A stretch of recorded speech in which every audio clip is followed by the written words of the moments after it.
Información sobre Mateo. Mateo trabajaba como recaudador de impuestos en Capernaum cuando Jesús lo invitó a ser su discípulo. Más tarde, después de la Pascua del año 31, fue elegido como uno de los 12 apóstoles. Mateo estuvo con Jesús durante gran parte de los 3 años y medio que duró su ministerio. Fue el primero en escribir un relato sobre la vida y enseñanzas de Jesús, cosa que hizo alrededor del año 41. Con el tiempo, su escrito llegó a formar parte de los 4 evangelios, junto con el de Marcos, Lucas y Juan. El libro de Mateo relata lo que ocurrió entre el año 2 antes de nuestra era y el año 33. Habla de sucesos que tuvieron lugar justo antes del nacimiento de Jesús y termina con el mandato: vayan y hagan discípulos. ¿Saben una cosa? Aunque Mateo es el primer libro de las escrituras griegas cristianas, hay pruebas de que originalmente se escribió en hebreo. Y parece que tiempo después, él mismo tradujo su evangelio al griego. El libro se compone de 28 capítulos. Los primeros 18 presentan la información por temas y se centran en las enseñanzas de algunos discursos que pronunció Jesús. Pero a partir del capítulo 19, Mateo dirige su atención a los últimos días del ministerio de Jesús y por lo general narra los acontecimientos en orden cronológico. Casi un 40% de los sucesos y detalles que relata Mateo no se mencionan en ninguno de los otros 3 evangelios. Empezando con Abraham, Mateo presenta la línea genealógica de Jesús por parte de José, su padre adoptivo, dando prueba de que Jesús es el heredero legal del rey David. También incluye un relato detallado del Sermón del Monte. Además, contiene muchas ilustraciones de Jesús, como la del trigo y la mala hierba, la de la perla de gran valor y la de la red barredera. El relato de Mateo deja muy claro que el tema central del mensaje de Jesús fue el reino de los cielos. Para ayudar a los lectores a identificar a Jesús como el Mesías, el libro incluye muchas citas directas de distintos libros de las Escrituras hebreas y numerosas referencias a ellos. Con razón se ha descrito el relato de Mateo como un puente entre las Escrituras hebreas y las griegas. Cuando estudie el libro de Mateo, vea cómo demuestra este evangelio que Jesús tiene el derecho legal a heredar el trono de David. Destaca las enseñanzas de Cristo y da mucha importancia al reino de Dios. Información sobre el libro de Marcos. Es probable que Marcos se hiciera discípulo de Jesús cuando era joven y vivía con su madre en Jerusalén. De hecho, parece que los primeros cristianos utilizaban su casa como lugar de reunión. Aunque quizás Marcos no tuvo mucho contacto con Jesús, sí pasó tiempo con los apóstoles Pedro y Pablo y con su primo Bernabé. Tuvo el privilegio de ser compañero de Pablo y Bernabé en sus viajes misionales. Su ministerio lo llevó a lugares tan distantes como Babilonia y Roma. Tal vez fue en Roma entre los años 60 y 65 donde Marcos escribió un relato sobre la vida de Jesús. Este relato fue el tercer evangelio con el que contaron las primeras congregaciones cristianas. Aunque gran parte de lo que Marcos cuenta aparece en los otros evangelios, hay detalles que solo aporta él. Es evidente que escribió este libro pensando en un público no judío, en particular los romanos. Por ejemplo, Marcos explica algunas expresiones y costumbres judías que serían desconocidas para quienes no fueran judíos. Seguramente, mucha de la información la obtuvo de Pedro, quien fue testigo ocular de casi todo lo que se narra en este evangelio. El testimonio de Pedro se percibe en las gráficas descripciones que hace Marcos de los sentimientos y las acciones de Jesús. El libro tiene 16 capítulos y es el más breve de los 4 evangelios. Abarca desde el año 29 al 33. Los capítulos 1 a 10 comienzan con la predicación de Juan el Bautista y el bautismo de Jesús en el río Jordán. Luego Marcos narra los emocionantes 3 años y medio del ministerio de Jesús. En estos capítulos se relata el momento en el que Jesús escoge a sus apóstoles, se mencionan muchos de sus milagros y se ve el cariño y la preocupación que sentía por la gente. Los capítulos 11 a 15 narran la última semana del ministerio de Jesús hasta su arresto y ejecución. ¿Sabía que, seguramente, Marcos fue el joven que huyó desnudo cuando trataron de atraparlo la noche del arresto de Jesús? Por último, el capítulo 16 cuenta que 3 fieles mujeres fueron las primeras en descubrir que Jesús había resucitado. Cuando lea este evangelio, fíjese en cómo Jesús manifestó su poder sobre la enfermedad, la muerte y las fuerzas de la naturaleza. En cómo se interesó por la gente y la trató con cariño. Y en cómo cumplió fielmente la voluntad de Jehová, mostrando lo que hará como Rey del reino de Dios.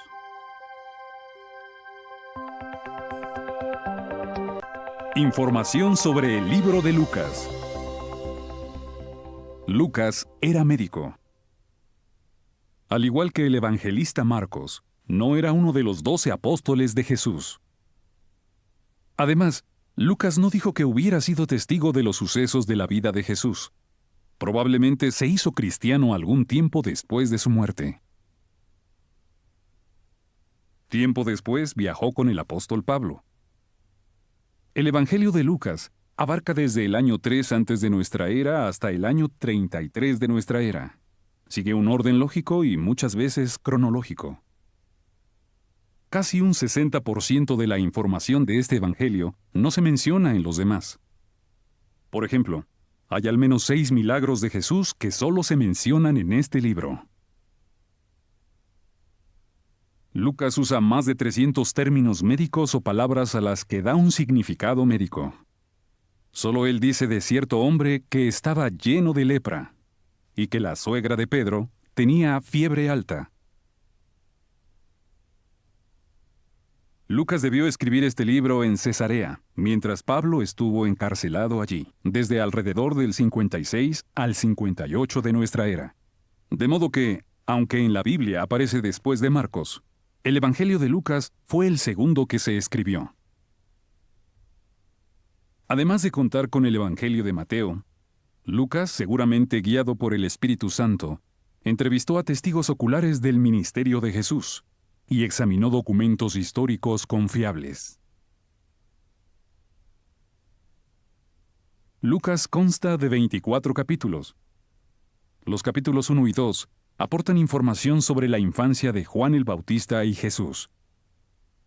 Como profetizó un ángel, Elizabeth dio a luz a Juan. María tuvo a Jesús unos 6 meses después. ¿Lo sabía? Lucas es el único evangelista que narra algo que Jesús hizo a la edad de 12 años. Puede que obtuviera la información de María, la madre de Jesús. El capítulo 3 nos ayuda a determinar cuándo empezaron Juan el Bautista y Jesús sus respectivos ministerios. También es interesante la línea genealógica de Jesús, que establece que María era descendiente del rey David y que llega hasta Adán, hijo de Dios. Los capítulos 4 a 9 narran la predicación y las curaciones que Jesús efectuó al principio de su ministerio, principalmente en Galilea.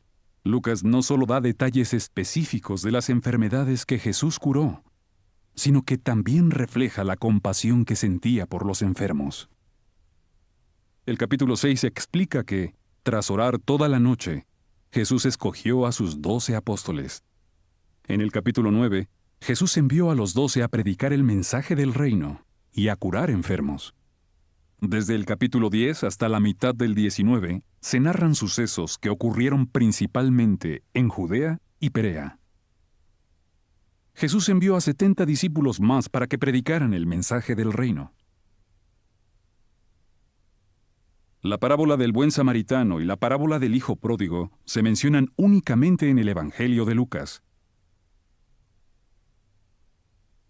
Desde la mitad del capítulo 19 hasta el final del 23, se narran los últimos días del ministerio de Jesús en Jerusalén y sus alrededores, y los sucesos relacionados con su muerte. El capítulo 21 habla de la profecía de Jesús sobre la destrucción de Jerusalén y los últimos días de este sistema de cosas. Lucas añade las pestes a las características de los últimos días, detalle que no mencionan ni Mateo ni Marcos. El capítulo final recoge sucesos relacionados con la resurrección de Jesús. Lucas es el único evangelista que describe la ascensión de Jesús al cielo. Cuando lea este evangelio, fíjese en cómo Jesús predicó con celo el mensaje del reino y capacitó a otros para hacer lo mismo. En qué características identificarían los últimos días y en cómo las curaciones de Jesús muestran lo que Él hará como Rey del reino de Dios.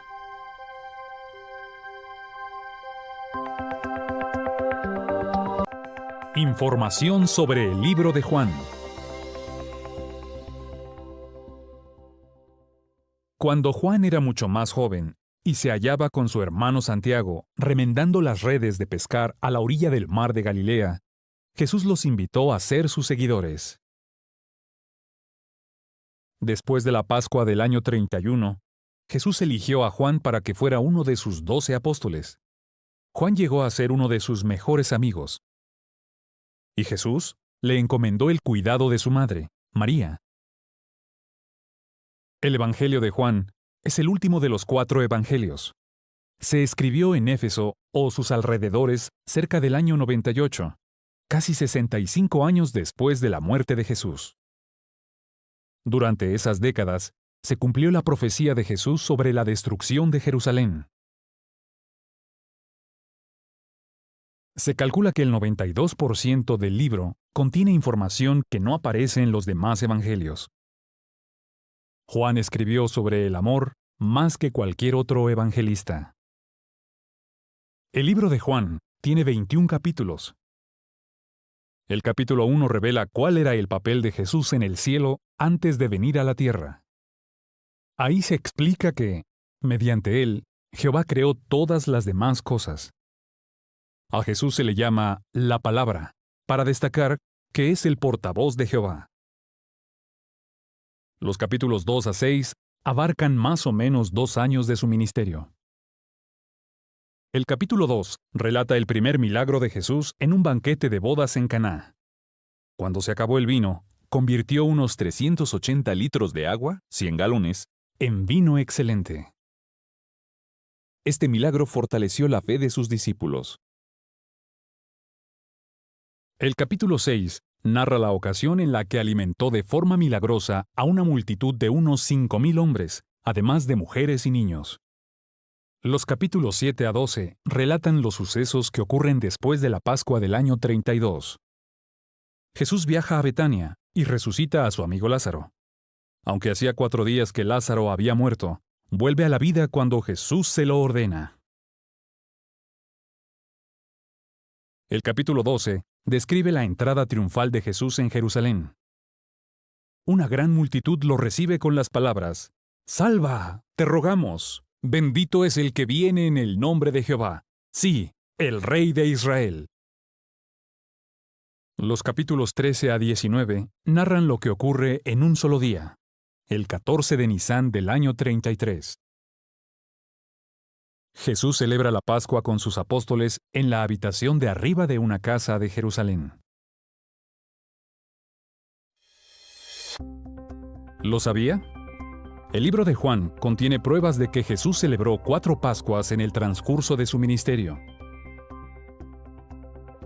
Este es uno de los argumentos que confirman que su ministerio duró 3 años y medio. En la última Pascua, Jesús demuestra mucha humildad al lavarles los pies a sus apóstoles, tarea que realizaban los sirvientes. Más tarde, esa misma noche, Jesús les dice: «Les doy un nuevo mandamiento, que se amen unos a otros, así como yo los he amado». Era nuevo porque exigía que sus discípulos mostraran un amor aún mayor.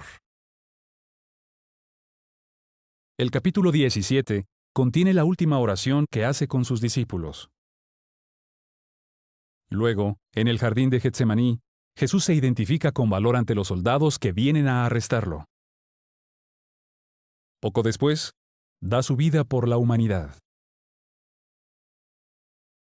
Los capítulos 20 y 21 mencionan varias ocasiones en las que Jesús se aparece a sus discípulos después de resucitar. Al leer el Evangelio de Juan, Fíjese en el amor de Jesús por la humanidad, en su ejemplo de humildad y en su papel como Mesías, el Rey del reino de Dios.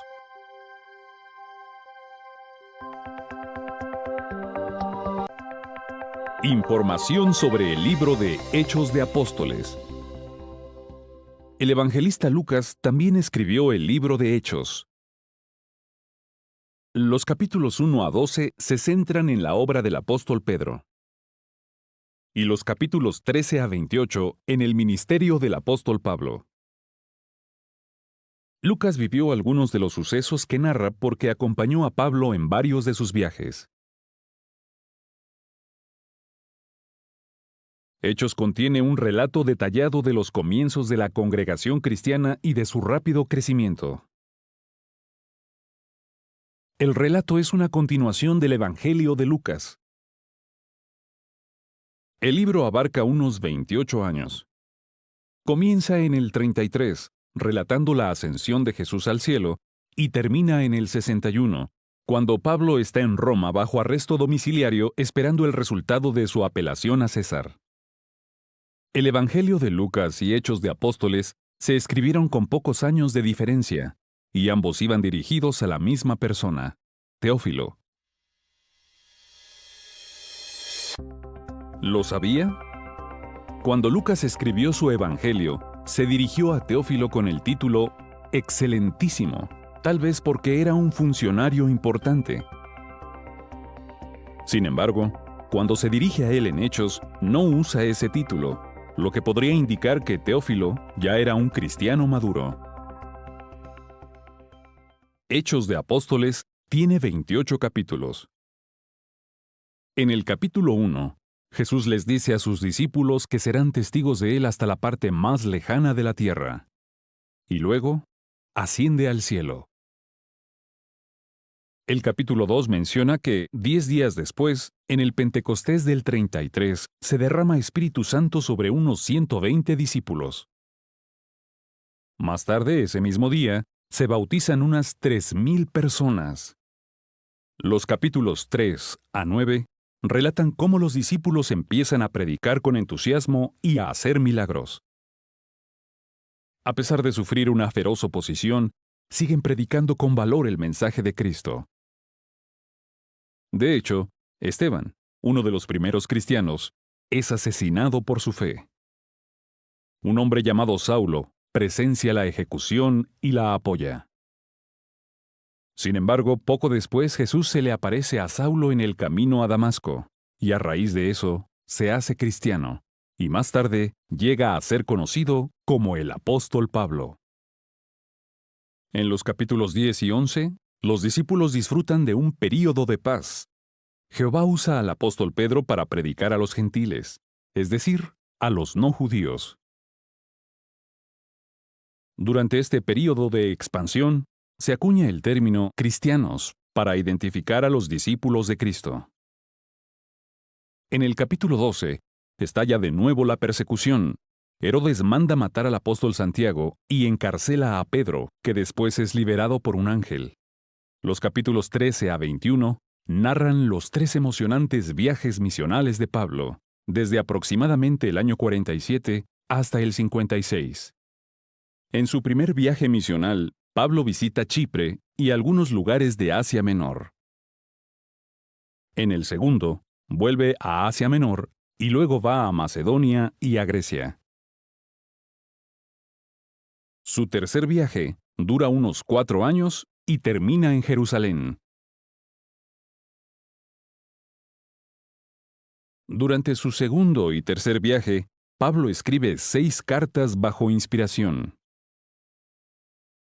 Según el relato de Hechos, se calcula que viajó unos 16,000 kilómetros, unas 10,000 millas.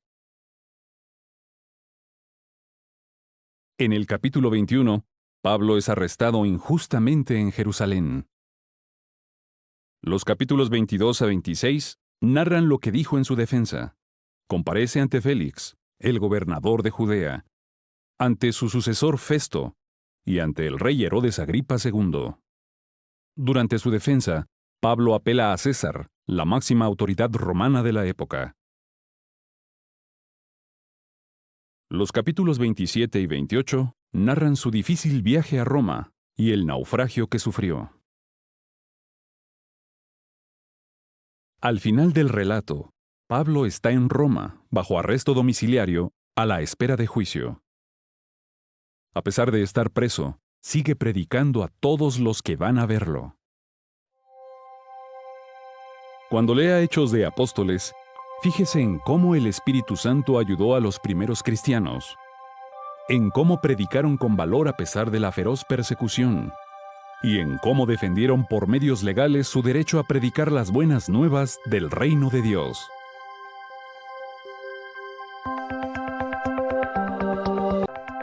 Información sobre la Carta a los Romanos. La Carta a los Romanos es la primera de las 21 cartas que aparecen en las escrituras griegas cristianas. El apóstol Pablo escribió 14 de ellas, incluida la Carta a los Romanos.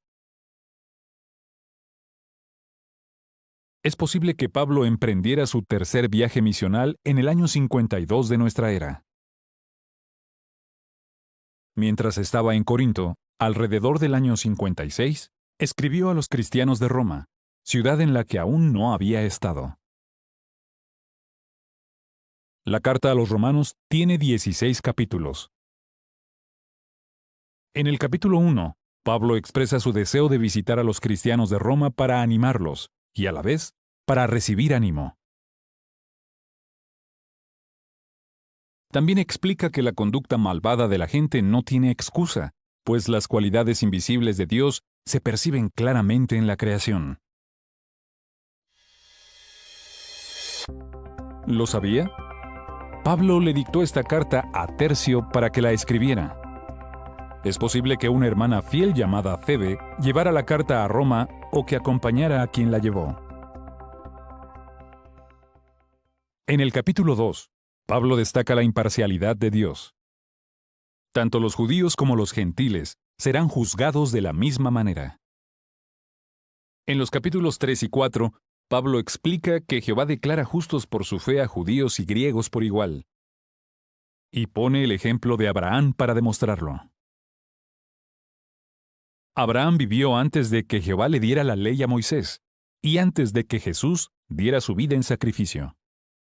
Sin embargo, Dios consideró justo a Abraham porque demostró una fe sobresaliente. En los capítulos 5 y 6, Pablo explica que Adán pecó contra Dios y que como resultado, toda la humanidad ha heredado el pecado y la muerte. Para salvarse, es imprescindible poner fe en Jesús y en su sacrificio.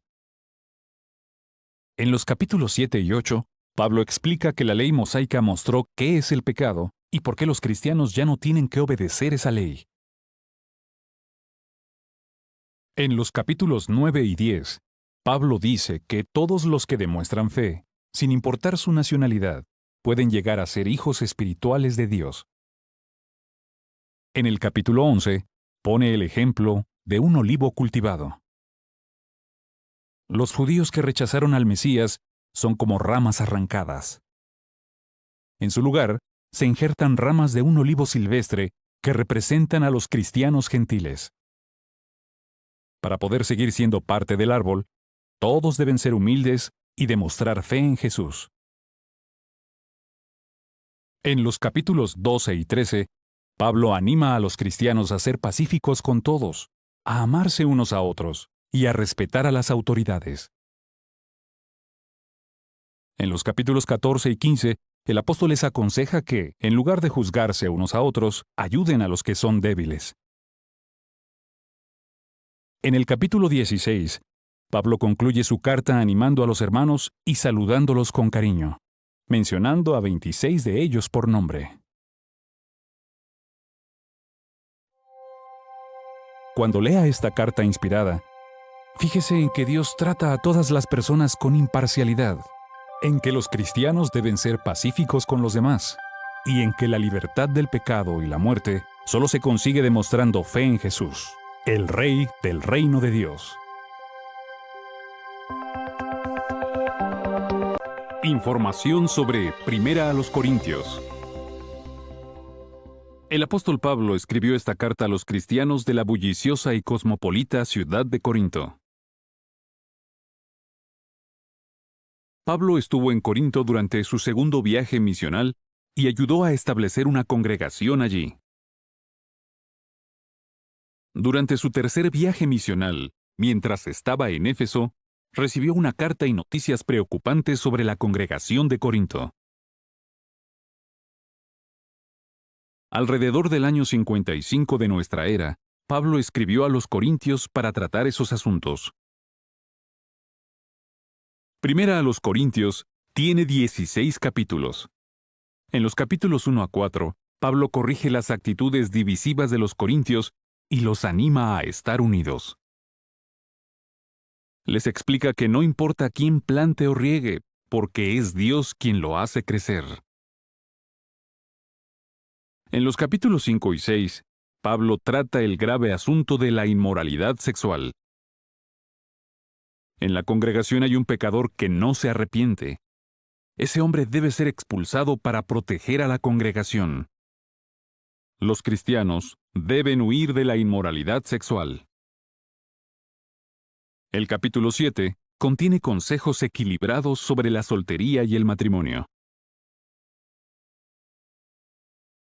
En los capítulos 8 a 10, aprendemos que, para evitar que otros tropiecen o rechacen las buenas noticias, a veces debemos renunciar a nuestros derechos.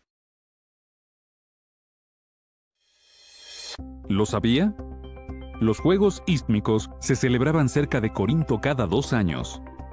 Aprovechando que eran muy conocidos, Pablo usó el ejemplo de una carrera para ayudar a la congregación de Corinto a ver lo importante que es ser fiel y aguantar.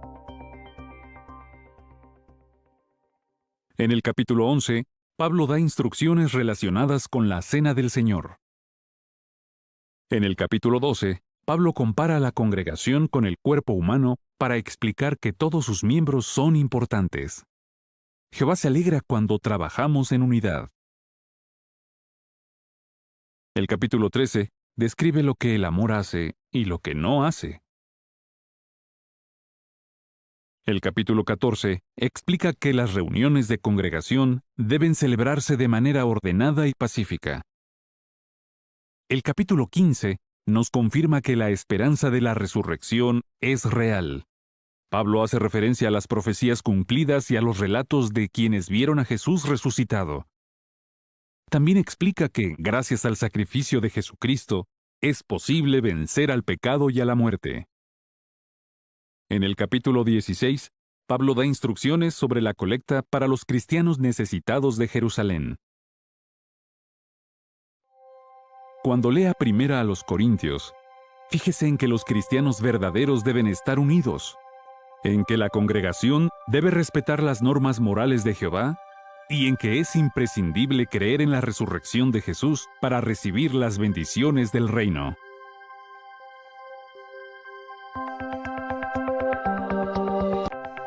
Información sobre segunda a los Corintios. Pablo escribió su segunda carta inspirada a los Corintios unos meses después de que recibieran la primera. Tito fue enviado a Corinto para ayudar en la colecta para los hermanos de Judea, y quizá también para ver la reacción de los corintios a la primera carta que Pablo les había enviado. Cuando Tito se marchó de Corinto, se reunió con Pablo y le dio un buen informe. Pablo se alegró mucho y escribió de nuevo a los corintios. Segunda a los Corintios tiene 13 capítulos. En el capítulo 1, Pablo dice que Jehová es el Padre de tiernas misericordias y el Dios de todo consuelo, que nos consuela en toda nuestra tribulación. En el capítulo 2, Pablo les confirma a los cristianos corintios el amor que les tiene, consciente de los firmes consejos que les había dado en su primera carta. El pecador que había sido expulsado de la congregación ha cambiado su forma de actuar, así que deben perdonarlo y aceptarlo de nuevo. En el capítulo 3, Pablo escribe que Dios nos ha capacitado adecuadamente para ser sus ministros. En el capítulo 4, explica que el ministerio del nuevo pacto es un tesoro en vasos de barro. Aunque solo somos vasos de barro imperfectos, El mensaje que predicamos puede significar vida eterna para nosotros y para quienes nos escuchan. En el capítulo 5, Pablo afirma que el amor que el Cristo tiene nos obliga. No podemos aceptar el extraordinario amor de Cristo sin sentirnos obligados a vivir para Él. Su amor nos impulsa a imitar su ejemplo. El capítulo 6 compara la amistad entre un cristiano verdadero y alguien que no lo es a un yugo desigual. Esa amistad solo debilitará la fe del cristiano. El capítulo 7 contrasta la tristeza piadosa con la tristeza del mundo. Una persona siente tristeza piadosa cuando ve su mala conducta como un pecado contra Dios. Eso hace que busque su perdón y deje el mal camino. La tristeza del mundo es diferente. Aunque la persona quizá esté triste porque se ha descubierto su mala acción, no desea obtener el perdón de Dios. En los capítulos 8 y 9, Pablo anima a los corintios a seguir con el ministerio de socorro en favor de los hermanos necesitados de Judea.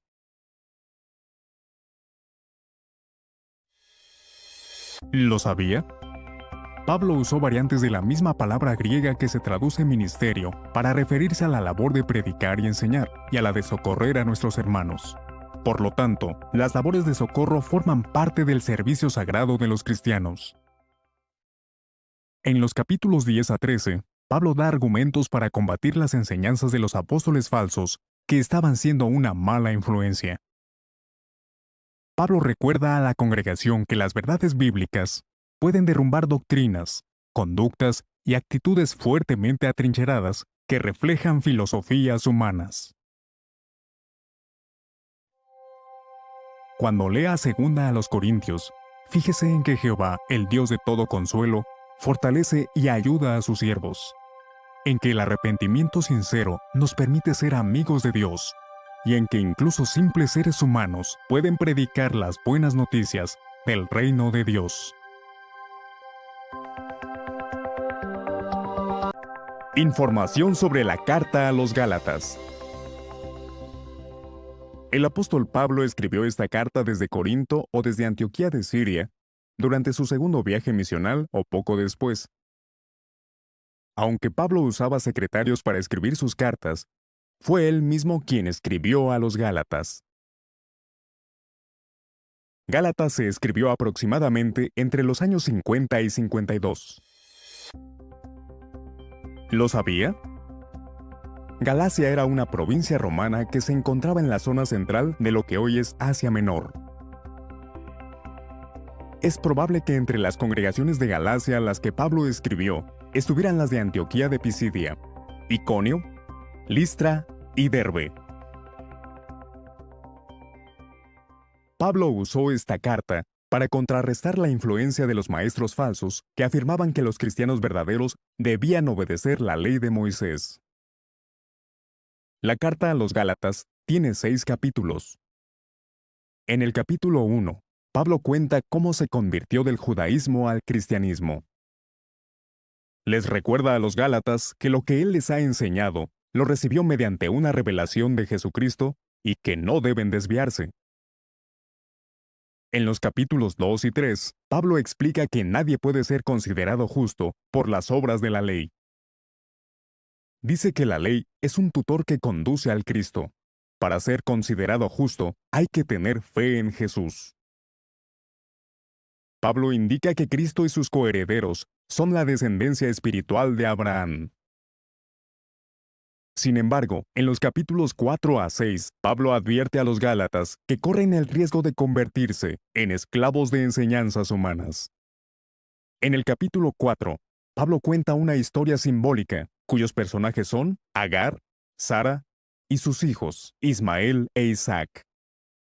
Agar e Ismael representan a los hijos esclavizados de la Jerusalén terrestre, es decir, a sus habitantes. Sara e Isaac representan a la Jerusalén de arriba, la parte celestial de la organización de Jehová, y a los hijos libres de Dios, ungidos por Espíritu Santo. Sin embargo, Pablo advierte que no debe usarse esa libertad como una excusa para pecar. También contrasta las obras de la carne con el fruto del Espíritu de Dios, y muestra que se ciega lo que se siembra.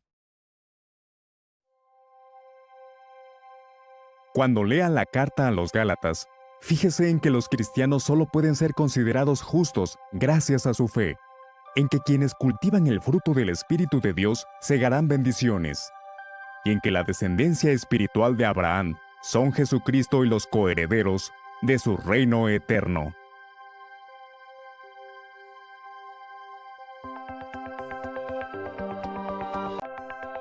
Información sobre la carta a los Efesios. El apóstol Pablo visitó por primera vez la ciudad portuaria de Éfeso en su segundo viaje misional hacia el año 52, y Áquila y Priscila lo acompañaron. Pablo se marchó poco después, pero Áquila y Priscila se quedaron para seguir con la labor de predicar y enseñar. En su tercer viaje misional, Pablo se quedó en Éfeso unos 3 años. Durante ese tiempo, predicó con entusiasmo y se hizo muy amigo de los cristianos efesios. Más tarde, alrededor del año 60 o 61, Pablo escribió la carta a la congregación de Éfeso. En ese momento, estaba en Roma, bajo arresto y a la espera de juicio. La carta a los Efesios tiene 6 capítulos. El capítulo 1 destaca que Dios se propuso establecer una administración, un sistema para organizar su casa. De ese modo, los escogidos para vivir en el cielo y los que vivirán en la tierra se unirían con Jehová mediante Cristo. En el capítulo 2, el apóstol compara la ley mosaica a un muro que separó durante mucho tiempo a los judíos de los gentiles. El sacrificio de Jesús abolió el pacto de la ley y así destruyó el muro que había entre los dos grupos. En el capítulo 3, Pablo menciona el secreto sagrado del Cristo y explica que la voluntad de Dios es que haya personas no judías en el grupo relativamente pequeño de seres humanos escogidos para reinar con Cristo en el cielo. ¿Lo sabía? La ciudad de Éfeso era famosa por el imponente templo dedicado a la diosa Ártemis. Como relata el capítulo 19 de Hechos, los plateros de Éfeso ganaban mucho dinero vendiendo pequeños templetes de Ártemis hechos de plata. Durante los aproximadamente 3 años que estuvo en Éfeso, Pablo dijo abiertamente que estaba mal adorar imágenes. Eso hizo que muchos efesios abandonaran la idolatría y se hicieran creyentes. Por eso, los plateros se pusieron furiosos y causaron un alboroto.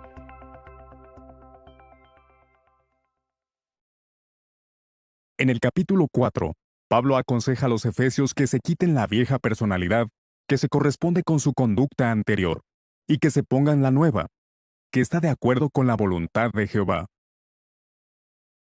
En el capítulo 5, Pablo anima a los efesios a seguir andando en el camino del amor.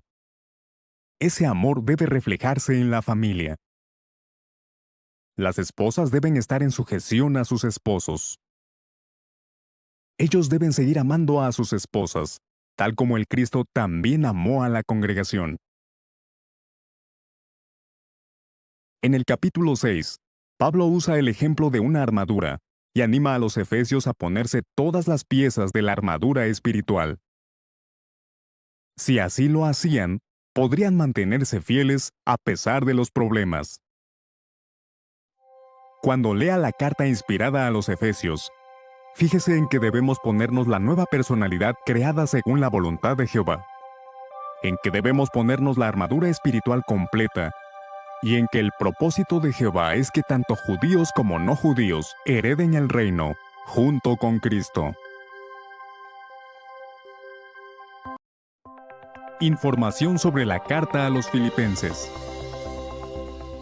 El apóstol Pablo escribió esta carta inspirada desde Roma, donde estaba en arresto domiciliario.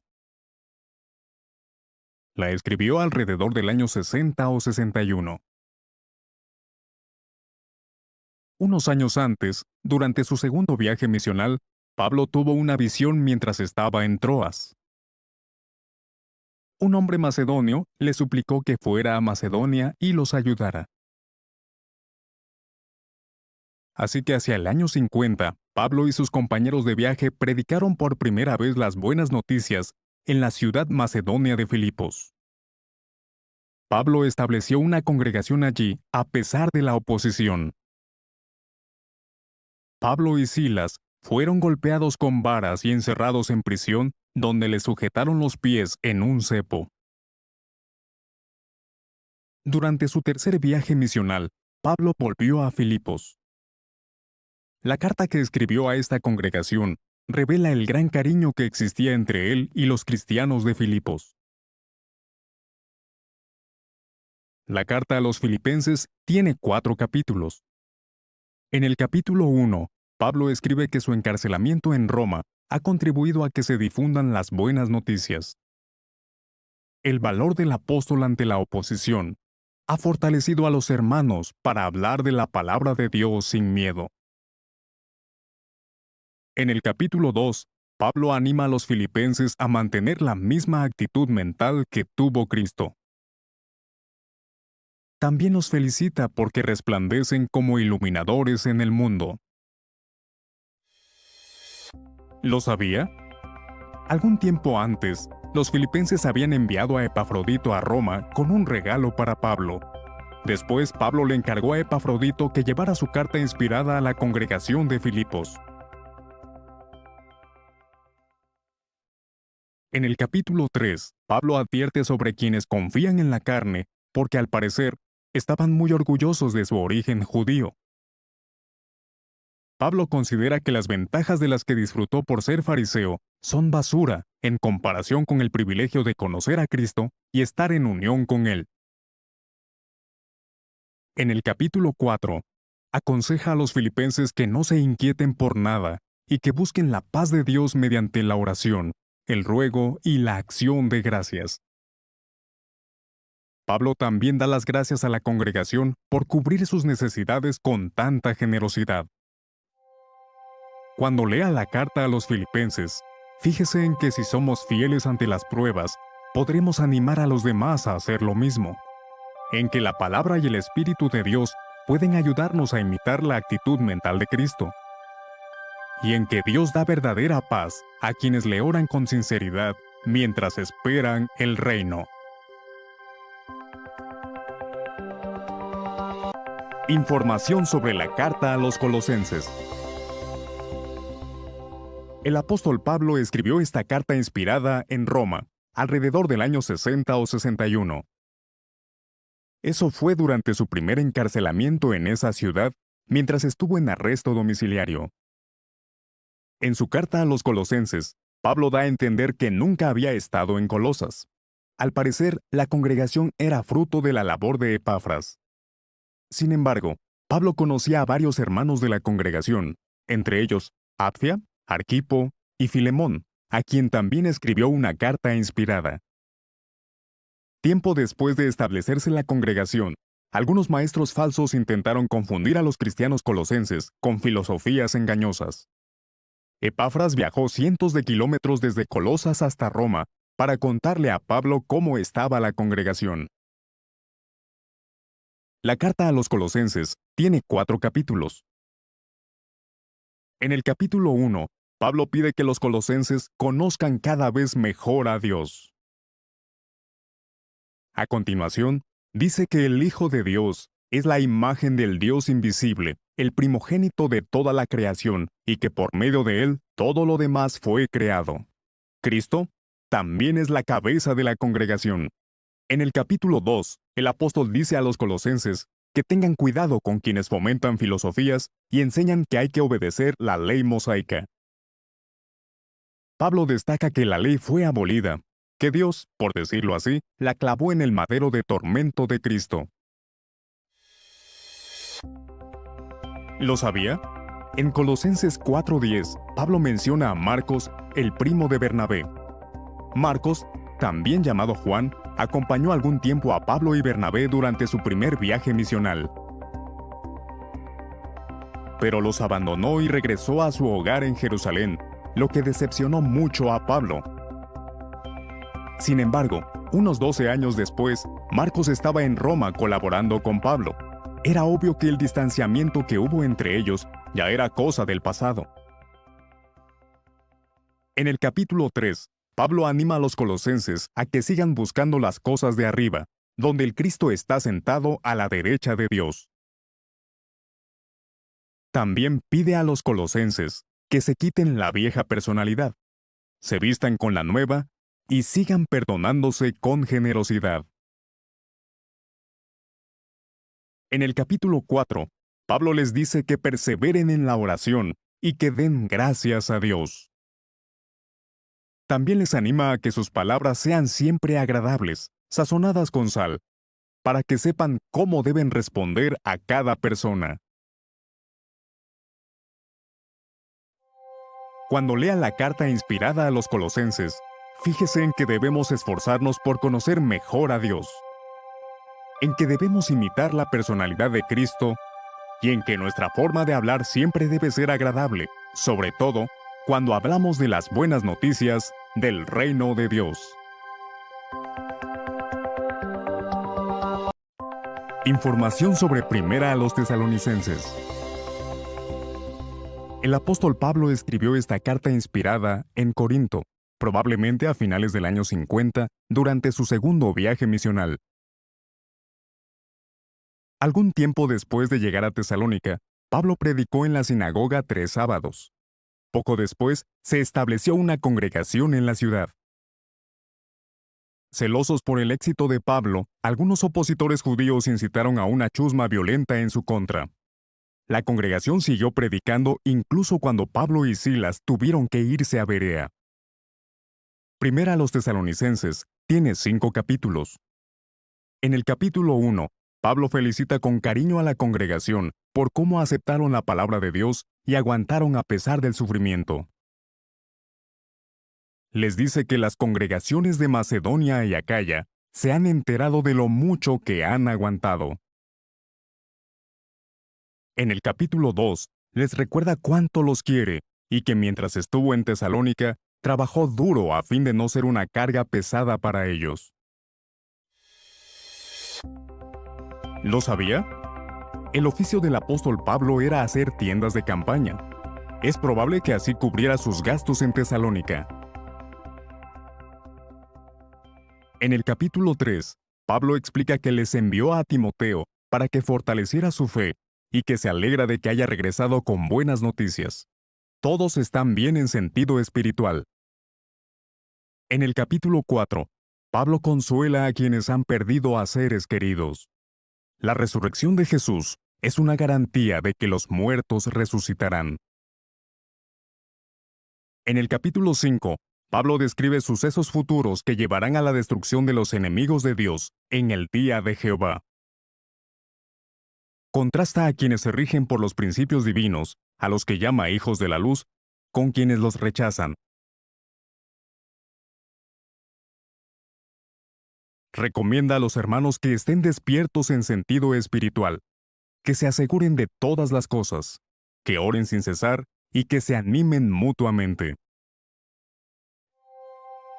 Cuando lea primera a los tesalonicenses, fíjese en que nuestro aguante al enfrentar las pruebas puede animar a otros, en que la esperanza de la resurrección consuela y fortalece a quienes han perdido a seres queridos, y en que Jesucristo, el Rey del reino de Dios, destruirá a todos los enemigos de Dios.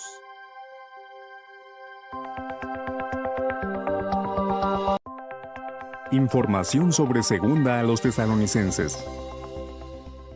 El apóstol Pablo escribió esta importante carta inspirada en Corinto, alrededor del año 51, poco después de escribir primera a los tesalonicenses. En su primera carta, Pablo animó a los hermanos a llevar una vida tranquila, a preocuparse de sus propios asuntos y a trabajar para cubrir sus necesidades. Esos consejos todavía eran necesarios. Al parecer, algunos seguían metiéndose en la vida de los demás y no querían trabajar para mantenerse. También es probable que la congregación recibiera cartas o mensajes que parecían ser de Pablo o de otros hermanos con responsabilidad, y que decían que ya había llegado el día de Jehová. Segunda a los Tesalonicenses, tiene 3 capítulos. En el capítulo 1, Pablo felicita a los hermanos por su fe y aguante. Les explica que los que están sufriendo dejarán de hacerlo cuando Cristo, el glorioso Rey del reino, venga a destruir a los enemigos de Dios.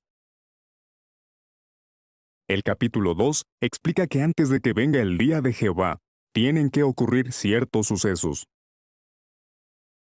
Entre estos sucesos están el comienzo de una gran apostasía y la revelación del hombre que desafía la ley, un grupo de líderes religiosos apóstatas. Este hombre simbólico se ensalzaría a sí mismo sobre la congregación. ¿Lo sabía? Al parecer estaba circulando una carta atribuida falsamente al apóstol Pablo. Por eso él escribió: «Yo, Pablo, escribo este saludo con mi propia mano, que es una señal en todas mis cartas. Así es como escribo». En el capítulo 3, Pablo aconseja que mantengan señalados a algunos miembros de la congregación y que no busquen la amistad de quienes son indisciplinados, quizás porque no quieren trabajar. A pesar de eso, la congregación no debe verlos como enemigos, debe aconsejarlos como a hermanos. El objetivo es que se arrepientan. Cuando lea segunda a los Tesalonicenses, fíjese en que Satanás utiliza a hombres orgullosos y malvados para corromper las enseñanzas puras de Cristo, en que aunque debemos evitar la amistad de quienes actúan de forma indisciplinada, debemos aconsejarlos como a hermanos, y en que debemos aguantar las dificultades mientras esperamos con paciencia el reino de Dios. Información sobre la primera carta a Timoteo. El apóstol Pablo escribió primera a Timoteo desde Macedonia, entre el año 61 y 64. Pablo da a entender que para entonces Timoteo estaba en Éfeso. En esta carta Pablo establece procedimientos organizativos para las congregaciones y advierte sobre las enseñanzas falsas y el amor al dinero. Primera a Timoteo tiene 6 capítulos. En el capítulo 1, Pablo pide a Timoteo que se quede en Éfeso para que corrija a quienes se han desviado de las enseñanzas de Cristo. Pablo también expresa lo agradecido que está por la gran misericordia de Cristo. Aunque había perseguido a la congregación cristiana, Jesús le asignó un ministerio porque lo consideraba fiel. En el capítulo 2, Pablo dice que es necesario orar por otros, incluso por los funcionarios del gobierno, para que el pueblo de Dios lleve una vida tranquila y realice su ministerio en paz. Explica que la voluntad de Dios es que toda clase de personas se salven y lleguen a tener un conocimiento exacto de la verdad. En el capítulo 3, Pablo menciona los requisitos espirituales que deben cumplir quienes se esfuerzan por ser superintendentes o siervos ministeriales. ¿Lo sabía? El verbo griego que se traduce esforzarse significa estirarse para agarrar una cosa. El apóstol lo usa para indicar que los hermanos que desean servir a otros en la congregación deben hacer un gran esfuerzo. En el capítulo 4, Pablo dice que en el futuro algunos se apartarán de la fe e intentarán engañar a otros. Esos apóstatas dirán mentiras y hasta prohibirán el matrimonio. Pablo anima a Timoteo a que sea un buen ejemplo por su manera de hablar, su conducta y su amor. Timoteo debe seguir mejorando su lectura pública y su enseñanza. En el capítulo 5, Pablo aconseja a Timoteo que trate a los hombres mayores como a padres, a los jóvenes como a hermanos, a las mujeres de más edad como a madres y a las de menos edad como a hermanas. Le explica a Timoteo que si es necesario, las congregaciones deben ayudar económicamente a las viudas de edad que realmente lo necesitan y que son conocidas por sus buenas obras. En el capítulo 6, el apóstol dice que quienes enseñan cosas que van en contra de las enseñanzas de Cristo están llenos de orgullo. Pablo también dice que quienes están decididos a ser ricos caen en tentaciones y trampas y tienen muchos deseos dañinos. Su amor por el dinero los conducirá a la ruina en sentido espiritual y les causará muchos problemas. En vez de ser codiciosos, los seguidores de Cristo deben ser generosos, estar dispuestos a compartir y confiar en Dios. Así lograrán aferrarse a la vida que realmente es vida. Cuando lea primera a Timoteo, fíjese en que Jehová desea que todo tipo de personas se salven y lleguen a conocer bien la verdad, en que los cristianos no debemos amar el dinero, y en que debemos aferrarnos a la vida que realmente es vida y que solo será posible gracias al reino de Dios.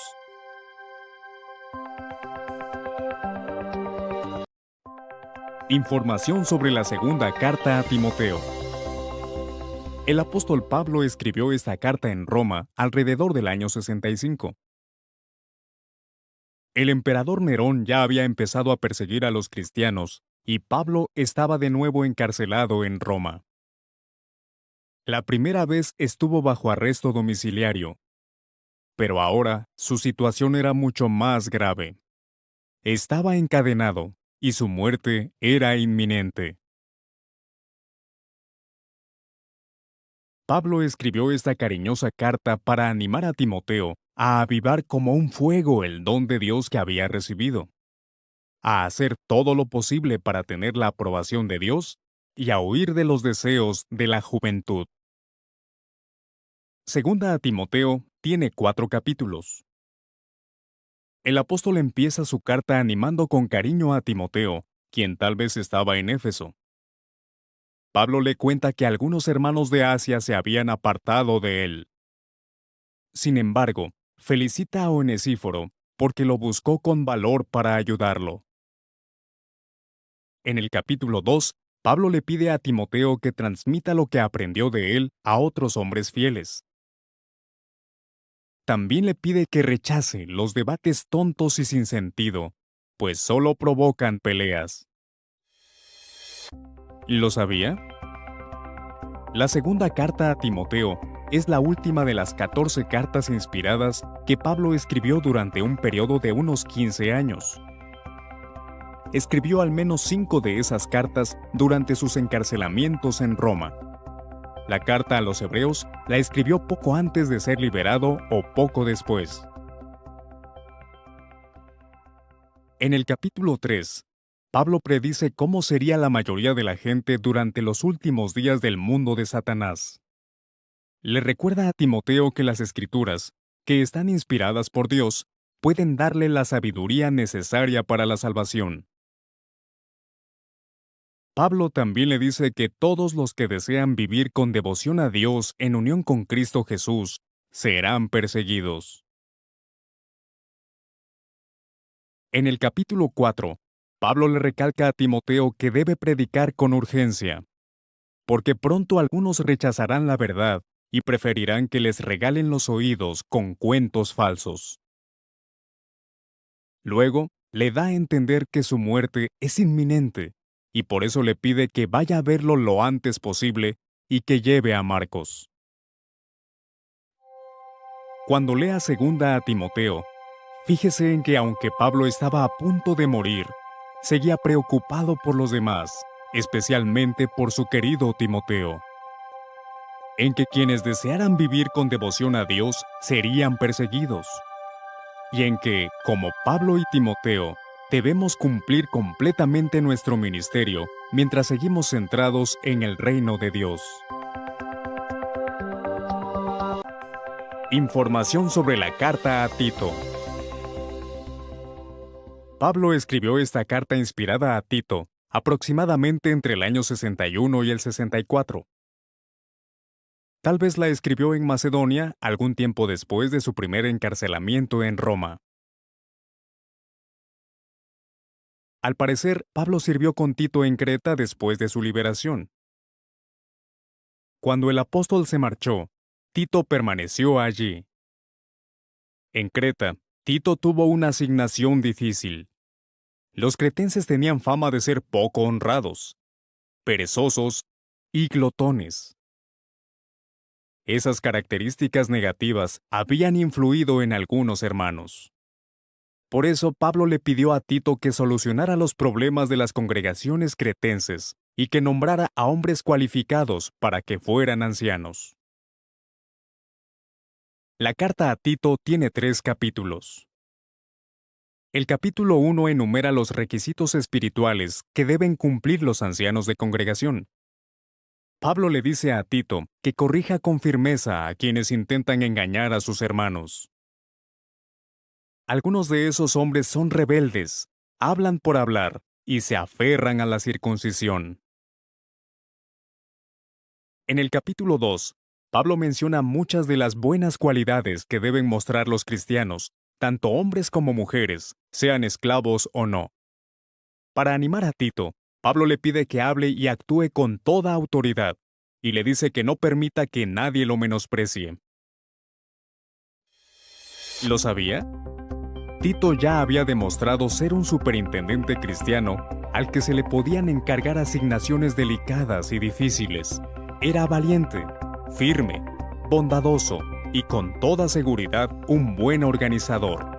Pablo estaba seguro de que Tito haría un buen trabajo en Creta. En el capítulo 3, Pablo le dice a Tito que recuerde a los cristianos de Creta que obedezcan a las autoridades, que sean razonables, no conflictivos, y que sean apacibles con todos. Finalmente, Pablo le dice a Tito que no se meta en discusiones tontas ni en peleas acerca de la ley de Moisés y que rechace a cualquiera que insista en promover una secta. Cuando lea la carta a Tito, fíjese en que los superintendentes deben atender con valor los problemas de la congregación, en que el Espíritu de Dios puede atraer a personas de todos los antecedentes y ayudarlas a imitar la personalidad de Cristo, y en que debemos rechazar las malas actitudes del mundo de Satanás si queremos ser súbditos del reino de Dios.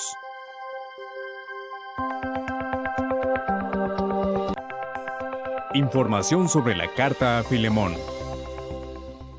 Pablo escribió esta carta principalmente a Filemón, un amigo y hermano espiritual que vivía en la ciudad de Colosas, Asia Menor. La carta escrita en Roma alrededor del año 60 o 61 habla de Onésimo, un esclavo de Filemón que se había fugado. No se sabe cómo, pero Onésimo conoció a Pablo en Roma y enseguida se hizo cristiano.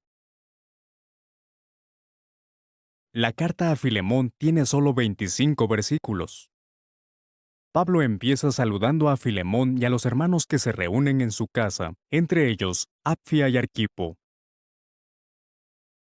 Luego le dice a Filemón que Onésimo, un esclavo que antes no le era útil, ahora es un cristiano muy valioso, tanto que le gustaría que se quedara con él en Roma por algún tiempo.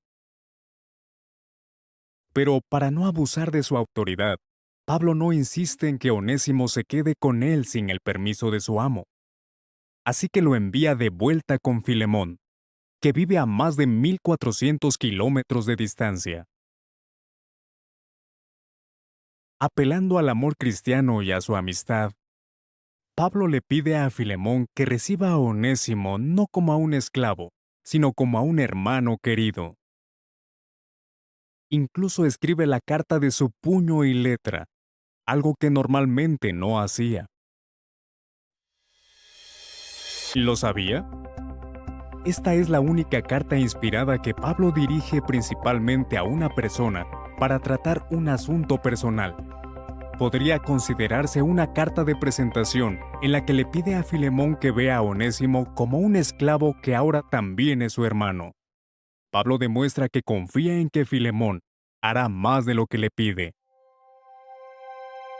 Cuando lea la carta a Filemón, fíjese en cómo podemos mostrar que confiamos en nuestros hermanos, en cómo demostró Pablo auténtica humildad al no abusar de su autoridad, y en lo importante que es la bondad y el perdón para todos los que desean vivir bajo el reino de Dios.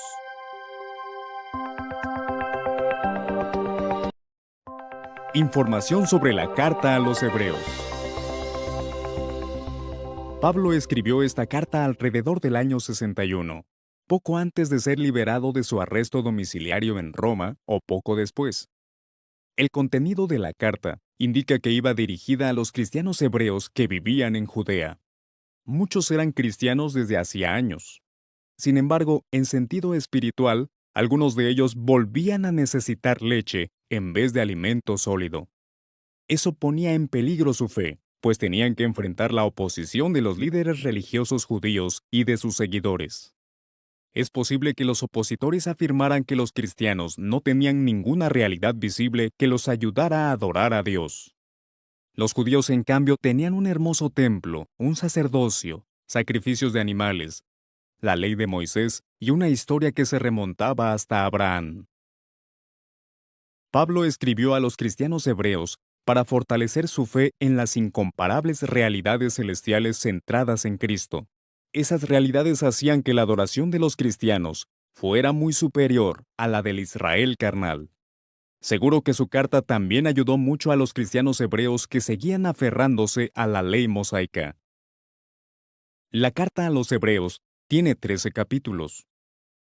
Los capítulos 1 a 3 establecen el tema de esta carta. En ellos se describe la elevada posición de Jesús. Él es muy superior a los ángeles y a Moisés. Los capítulos 4 a 10 explican que Jesús, el sumo sacerdote celestial, es muy superior a los sumos sacerdotes judíos que servían en el templo. A diferencia de ellos, Jesús es una persona perfecta y sin pecado. Los sumos sacerdotes judíos tenían que ofrecer sacrificios todos los días por los pecados del pueblo, y ofrecían sacrificios de animales que tenían un valor limitado. Cristo entró en el mismísimo cielo para presentar ante Dios el valor de su vida humana perfecta y rescatar a la humanidad una vez y para siempre. El sacrificio de Jesús también pone la base para un nuevo pacto, un pacto mejor que el que Dios estableció mediante Moisés. ¿Lo sabía? En Hebreos 9:9 leemos: Esta tienda es una representación simbólica. Aquí Pablo se refería a la tienda o tabernáculo terrestre que construyó Moisés. Adorar a Dios en esa tienda y ofrecer sacrificios de animales no lograba el perdón completo de los pecados. La tienda más importante, no hecha por manos humanas, es decir, el sistema para adorar a Jehová basado en el sacrificio de Cristo, nos ofrece todo lo necesario para tener una relación personal y eterna con Dios. El capítulo 10 dice que los seguidores de Cristo deben reunirse con regularidad para animarse unos a otros, sobre todo a medida que se acerca el fin. El capítulo 11 se centra en la fe y menciona a muchos hombres y mujeres precristianos que por su fe recibieron poder para hablar y actuar con valor. En el capítulo 12, Pablo dice que estos hombres y mujeres valerosos forman una gran nube de testigos. Luego dirige su atención al mayor testigo de todos, Jesucristo, que es el agente principal y perfeccionador de nuestra fe. Tener una fe como la de Cristo significa tener también una conducta santa. Por eso, entre los consejos finales que Pablo da en el capítulo 13 están los siguientes: sigan mostrándose amor fraternal, honren el matrimonio y sean obedientes a los que los dirigen. Cuando lea la carta a los Hebreos, fíjese en que Pablo demuestra con maestría la superioridad del cristianismo, en que podemos seguir perfeccionando nuestra fe mientras esperamos el fin del mundo de Satanás, y en que Dios usa a Jesús, nuestro sumo sacerdote celestial y rey del reino, para eliminar de una vez por todas el pecado y la muerte. Información sobre la Carta de Santiago. Hay pruebas sólidas de que el Santiago que escribió esta carta inspirada fue el medio hermano de Jesús. Santiago escribió la carta antes del año 62, mientras vivía en Jerusalén. La carta destaca la necesidad de demostrar fe y aguante al enfrentar las pruebas, del no cometer pecados que nos hagan perder la aprobación de Dios y de demostrar nuestra fe con obras. Al igual que Jesús, Santiago usó muchos ejemplos sencillos pero impactantes, basados en cosas cotidianas. Las olas del mar, las flores y los árboles, un hombre que se mira en un espejo, y las riquezas que se desvanecen. La carta de Santiago tiene 5 capítulos. El capítulo 1 nos recuerda que debemos pedirle a Dios sabiduría constantemente y que debemos hacerlo con fe. También nos recuerda que el que duda es como una ola del mar impulsada por el viento y llevada de un lado a otro. El capítulo 2 aconseja con firmeza a quienes tratan mejor a los ricos que a los pobres, porque hacen distinciones de clases y pasan por alto la ley real de amar al prójimo. ¿Lo sabía? Santiago hace muchas referencias al Sermón del Monte. Por ejemplo, dice que podemos ser felices cuando se nos persigue, que debemos poner en práctica la palabra de Dios y no limitarnos a oírla, y que si queremos que Dios nos perdone, debemos perdonar a los demás. En el capítulo 3, Santiago usa muchas comparaciones para mostrar que es muy importante que controlemos la lengua. Esto es especialmente cierto en el caso de los maestros de la palabra de Dios. Santiago compara la lengua con el freno de un caballo, el timón de un barco, el fuego y un manantial. El capítulo 4 explica que la mala conducta nace de los deseos de la carne. Santiago también dice que cualquiera que quiere ser amigo del mundo, se está haciendo enemigo de Dios. En cambio, si nos oponemos al diablo y nos acercamos a Dios, Dios se acercará a nosotros. El capítulo 5 dice que las personas ricas y poderosas que oprimen a otros tendrán que responder ante Jehová. Santiago también destaca la importancia de la paciencia.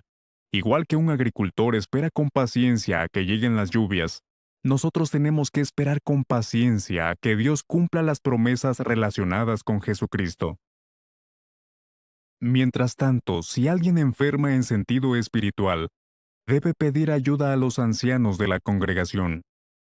Ellos orarán por él con fe y le darán cariñosos consejos bíblicos para ayudarlo a recuperarse.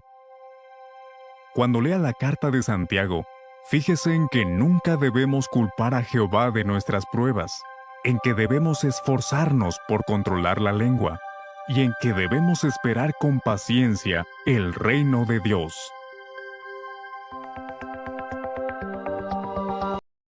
Información sobre la primera carta de Pedro. El apóstol Pedro dice que él mismo escribió las 2 cartas inspiradas que llevan su nombre, Primera y Segunda de Pedro. Escribió la primera carta en Babilonia, entre el año 62 y 64. Pedro usó como secretario a Silvano, también conocido como Silas. Es probable que Silvano fuera el Silas que acompañó al apóstol Pablo años atrás. Pedro dirigió su primera carta a los cristianos ungidos del Ponto, Galacia, Capadocia, Asia y Bitinia. Los cristianos de esas regiones estaban pasando por muchas pruebas. Primera de Pedro tiene 5 capítulos. En el capítulo 1, Pedro les recuerda a los hermanos ungidos que Dios les dio un nuevo nacimiento a una esperanza viva basándose en la resurrección de Jesucristo. Si eran leales, recibirían la herencia que no se marchita y que estaba reservada para ellos en los cielos. Por eso debían preparar su mente para servir a Jehová con empeño y protegerse de los malos deseos. En el capítulo 2, el apóstol dice que los cristianos ungidos son una nación santa y un sacerdocio real que comparte lo que tiene con los demás. En el capítulo 3, leemos que la esposa debe respetar de buena gana la autoridad de su esposo, igual que hizo Sara con Abraham. Por otro lado, el esposo debe dar honra a su esposa. ¿Lo sabía? En su primera carta, Pedro cita de al menos 6 libros de la Biblia: Génesis, Éxodo, Levítico, Salmos, Proverbios e Isaías. Al citar de la palabra de Dios, Pedro imitó a Jesús y nos dio un buen ejemplo. En el capítulo 4, Pedro destaca que debemos vivir para hacer la voluntad de Dios como hizo Cristo. aunque eso signifique pasar por pruebas de fuego. También dijo que debemos estar vigilantes en cuanto a las oraciones. En el capítulo 5, Pedro le suplica a los demás ancianos que pastoreen el rebaño de Dios con humildad y sin egoísmo. Luego anima a los cristianos a echar todas sus inquietudes sobre Dios, porque Él se preocupa por ellos. Cuando lea la primera carta de Pedro, fíjese en que debemos preparar nuestra mente para actuar, en cómo debemos tratar a nuestro cónyuge, y en que debemos estar dispuestos a pasar por pruebas mientras esperamos que venga el reino de Dios.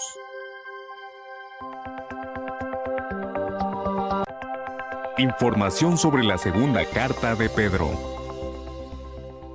El apóstol Pedro dice que él mismo escribió las dos cartas inspiradas que llevan su nombre, Primera y Segunda de Pedro. Escribió la segunda carta alrededor del año 64, poco después de la primera. En ese momento, tal vez seguía en Babilonia o en sus alrededores. La segunda carta de Pedro anima a los cristianos ungidos a que aseguren su llamada celestial, a que tengan mucho cuidado con los falsos maestros y a que presten atención a la palabra profética. Segunda de Pedro tiene 3 capítulos. El capítulo 1 habla de la transfiguración de Cristo, que permitió que Pedro, Santiago y Juan vieran la gloria que Cristo tendría cuando fuera el Rey del reino. La transfiguración confirmó la palabra profética, por lo que los seguidores de Cristo tendrían que prestarle atención, como a una lámpara que brilla en un lugar oscuro. En el capítulo 2, Pedro nos advierte que aparecerían falsos maestros que introducirían sectas destructivas. Esos mentirosos que comenzarían a aparecer en el siglo I sufrirían el castigo de Dios, igual que le pasó a la gente de Sodoma y Gomorra. ¿Lo sabía?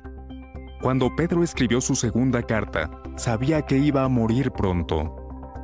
Pero en vez de preocuparse demasiado por él mismo, siguió obedeciendo el cariñoso mandato de Jesús: alimenta a mis ovejitas.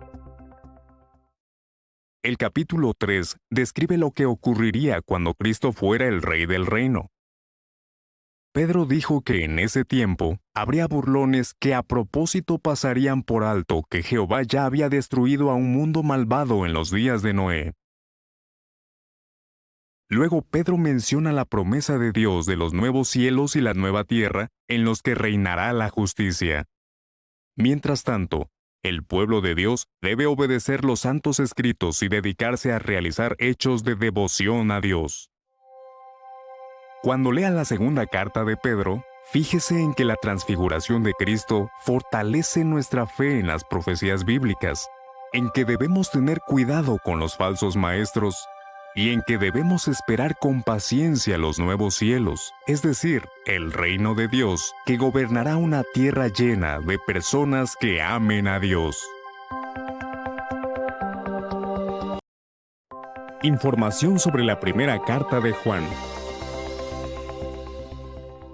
La primera de Juan es la carta inspirada más larga de las 3 que escribió este apóstol. Es probable que Juan estuviera en Éfeso o cerca de allí cuando escribió sus cartas alrededor del año 98. También escribió su evangelio en la misma época. Juan no dirigió su carta a ningún cristiano en particular, sino a los cristianos en general. Con ella quería que sus hermanos fortalecieran su fe en las verdades que Dios les había enseñado sobre Cristo. En esta carta, el apóstol analiza principalmente 3 temas: el anticristo, el pecado y el amor. Primera de Juan tiene 5 capítulos. En el capítulo 1, Juan nos dice que Dios es luz y que los cristianos debemos andar en la luz. Para lograrlo, tenemos que reconocer que somos pecadores y que necesitamos el perdón que se basa en el sacrificio de reconciliación de Jesús. El capítulo 2 nos advierte sobre los anticristos. Estos dicen, entre otras cosas, que Jesús no era el Cristo y que el Hijo de Dios no había venido como ser humano. ¿Lo sabía? Más de 30 años antes, se había predicho que los falsos maestros introducirían sectas destructivas y tratarían de arrastrar a los discípulos y llevárselos detrás de ellos. Las cartas de Juan demuestran que eso ya estaba ocurriendo. En el capítulo 3, Juan muestra las diferencias entre los hijos de Dios y los del diablo. Los hijos de Dios se aman unos a otros. En cambio, los hijos del diablo, como Caín, odian a sus hermanos. El capítulo 4 sigue hablando del amor. En él, Juan nos recuerda que no podemos decir que amamos a Dios si no amamos a nuestros hermanos. En el último capítulo, Juan dice, el amor a Dios consiste en esto, en que obedezcamos sus mandamientos. El apóstol también nos asegura que Dios nos escucha cuando le pedimos cualquier cosa que esté de acuerdo con su voluntad. Cuando lea la primera carta de Juan, fíjese en que debemos rechazar a los apóstatas, en que debemos cuidarnos de no cometer pecados, y en que debemos amar a nuestros hermanos, súbditos como nosotros del reino de Dios.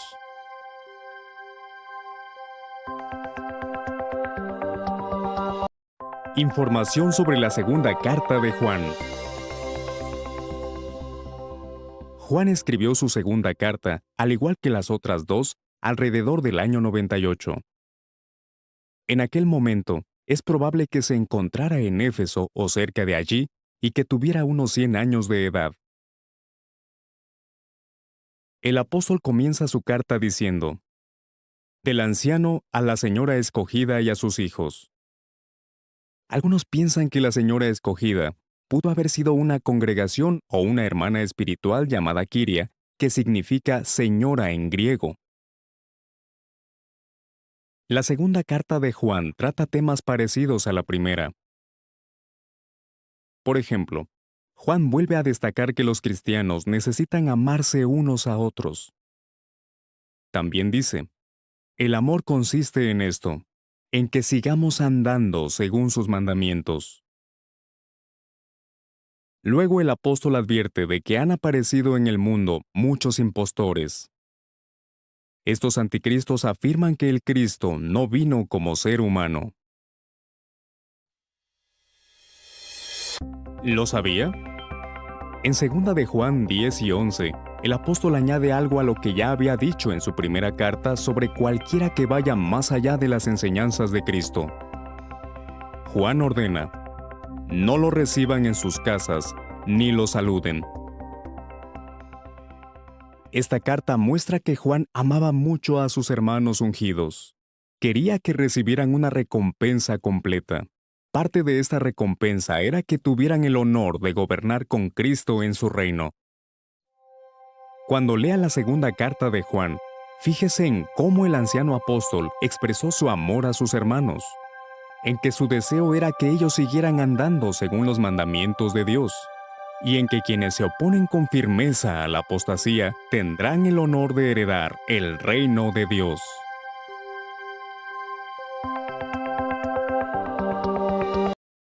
Información sobre la tercera carta de Juan.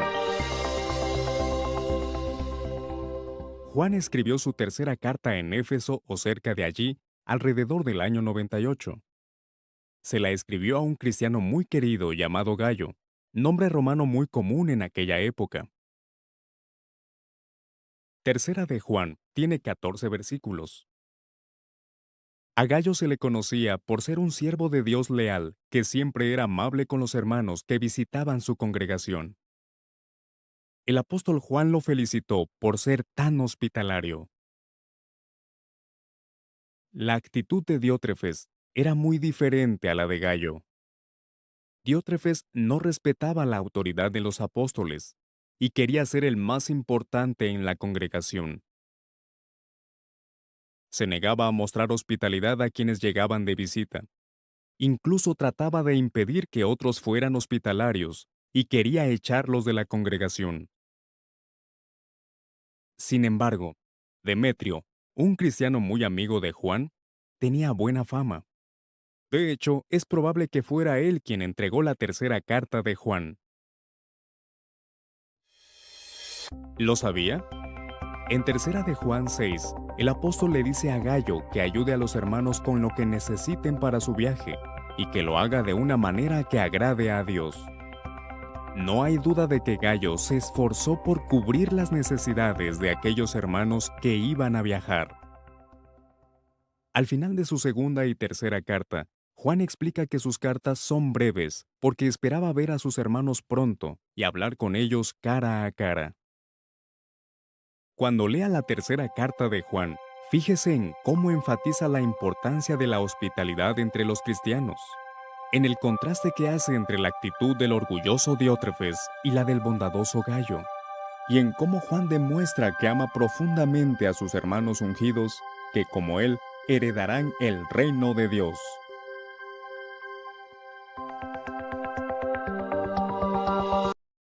Información sobre la carta de Judas. Es muy probable que Judas, quien escribió esta carta inspirada, haya sido el mismo Judas que era medio hermano de Jesucristo. Judas escribió esta carta alrededor del año 65, probablemente en su tierra de origen. En aquel tiempo había surgido una situación peligrosa. Hombres inmorales y que actuaban como animales se habían metido disimuladamente en la congregación. Por eso Judas animó a los cristianos a luchar con todas sus fuerzas por la fe. La carta de Judas tiene 25 versículos. En el versículo 5, Judas nos recuerda que después de haber sacado a su pueblo de Egipto, Jehová destruyó a los israelitas que no demostraron nada de fe. El versículo 7 dice que al haber sufrido el castigo de fuego eterno, Sodoma y Gomorra y las ciudades de alrededor son un ejemplo que nos sirve de advertencia. Los versículos 12 y 13 utilizan metáforas muy descriptivas para hablar de los intrusos que se habían infiltrado en la congregación. Los llama rocas escondidas bajo el agua, nubes sin agua llevadas de acá para allá por el viento, árboles sin fruto que fueron arrancados de raíz, y olas bravas del mar que arrojan la espuma. ¿Lo sabía? La carta de Judas contiene información que no se halla en ninguna otra parte de la Biblia. Judas es el único que menciona la discusión que tuvieron el arcángel Miguel y el diablo por el cuerpo de Moisés. Y solo Judas hace referencia a la profecía de Enoc, que dice que Dios vendría con sus miríadas de ángeles para juzgar a los malvados. Judas termina su carta pidiendo a sus hermanos que se mantengan en el amor de Dios, que les tengan misericordia a algunos que tienen dudas, y que los salven arrebatándolos del fuego. Cuando lea la carta de Judas, fíjese en las referencias que hace a distintos juicios de Dios. Medite en sus descriptivas metáforas. Y note la importancia que le daba a la pureza y a la espiritualidad de aquellos que esperan heredar el reino de Dios.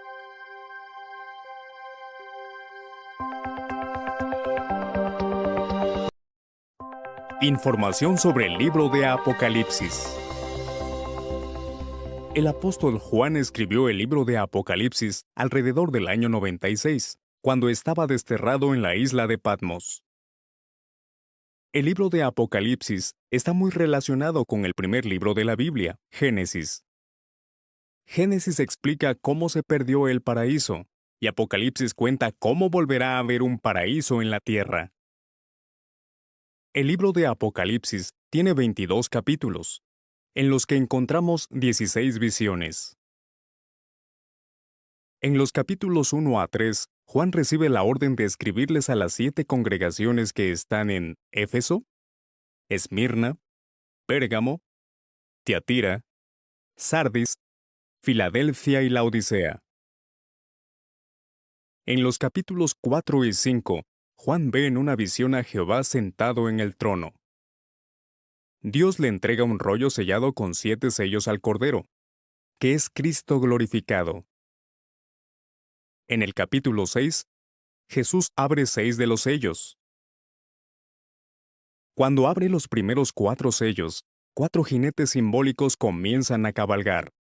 Cuando los 3 últimos jinetes cabalgan, hay guerras, hambre y muerte. En el capítulo 7, Juan ve a 4 ángeles que están sujetando los vientos de la destrucción hasta que todos los israelitas espirituales sean sellados. El apóstol también ve a una multitud incontable de personas de distintas nacionalidades que salen de la gran tribulación. ¿Lo sabía? En Génesis 3:15, Dios predijo que la descendencia de una mujer simbólica aplastaría la cabeza de la serpiente que logró que Adán y Eva se rebelaran contra Dios. Apocalipsis aclara que la serpiente original es Satanás el diablo. Él usó una serpiente para provocar la rebelión en Edén. La descendencia de la mujer simbólica es principalmente el rey mesiánico Jesucristo. Pero habría otras personas que reinarían con él en el cielo. Apocalipsis dice que en total habría otros 144,000 reyes. En los capítulos 8 y 9, el Cordero abre el séptimo sello. Juan ve a 7 ángeles que tienen 7 trompetas. Cada toque de trompeta anuncia distintos aspectos de la sentencia divina contra la humanidad. En los capítulos 10 y 11, un ángel poderoso le da a Juan un rollo pequeño y le ordena que se lo coma. Después se le pide a Juan que mida el santuario del templo. Y luego contempla lo que le ocurre a los 2 testigos de Dios. Entonces el séptimo ángel toca la trompeta y con voz fuerte anuncia: «El reino del mundo ha llegado a ser el reino de nuestro Señor y de su Cristo». En el capítulo 12, Juan ve el nacimiento de un niño, al que rápidamente llevan ante Dios y su trono. También ve que Satanás y sus ángeles son arrojados a la tierra. En el capítulo 13, Juan ve unas bestias aterradoras que dominan a la humanidad. El capítulo 14 presenta al Cordero de pie en el monte Sión con los 144,000. En los capítulos 15 y 16, 7 ángeles derraman sobre la tierra los 7 tazones de oro que contienen la furia de Dios. En estos capítulos descubrimos que la gran guerra de Dios contra las naciones se peleará en un lugar simbólico llamado Armagedón. Los capítulos 17 y 18 hablan de una prostituta borracha llamada Babilonia la Grande, que está sentada sobre una bestia salvaje de color rojo escarlata. Sin embargo, la bestia, con sus 10 cuernos, ataca a la prostituta y la destruye. En el capítulo 19, Juan ve que Jesús y sus ejércitos celestiales acaban con los malvados. Las últimas 3 visiones están en los capítulos 20 a 22 y hablan de que Satanás es encerrado en un abismo, del reino de 1000 años de Cristo, de la resurrección en la tierra y de la destrucción eterna de los hombres y ángeles rebeldes. Juan también ve la nueva Jerusalén en toda su gloria, y un río de agua de vida que salía del trono de Dios y del Cordero. Las orillas del río están llenas de árboles de vida. Cuando lea el libro de Apocalipsis, fíjese en que las visiones proféticas muestran cómo se cumplirá por completo la promesa que Dios hizo en Génesis 3:15, en que Dios eliminará totalmente la maldad por medio de Cristo, y en que se hará la voluntad de Jehová para siempre, tanto en el cielo como en la tierra, gracias al reino de Dios.